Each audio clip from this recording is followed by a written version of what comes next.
जिसके ताबे दश्त दरिया और समंदर हो, जमीन जिसके हुक्म की पाबंद हो, चरिंदो परिंद जानवर और दरख्त सभी जिसके ताबेदार हों, जमीन पे जो खुदा का नायब हो, जो मस्जूद मलाइक हो, तमाम मखलूक़ात में सबसे अफजल व आला हो, उसे इंसान कहते हैं। ये किताबों में पढ़ा, उलमा कराम से सुना, लेकिन जिसने सहरा और समंदर पर हुक्मरानी करके दिखाई,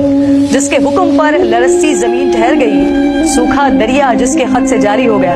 जिसकी चादर से दहकती आग ठंडी हो गई, जिसका वास्ता देकर मुजाहिदीन ने दरियाए दजला में घोड़े दौड़ा दिए, जो मिंबर पर बैठकर कोसों दूर के हालात देख ले, जो कहे या सारियतुल जबल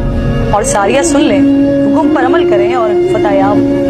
उसे कामिल मुकम्मल अकमल मुराद नबी दामाद अली शहीद मिंबर महराब अमीरुल मोमिनीन खलीफा दोम इमाम आदिल फारूक आजम साबिकीन अव्वलीन अशरा मुबशरा के बज़्म नशीन मुहद्दिस कुरान फातिह रोम और ईरान हज़रत उमर फारूक रज़ियल्लाहु ताला उमर इब्न खत्ताब। इसलिए मुस्कुराता हूं उमर कि तू गली में कदम रखा और इब्लीस इस गली से भाग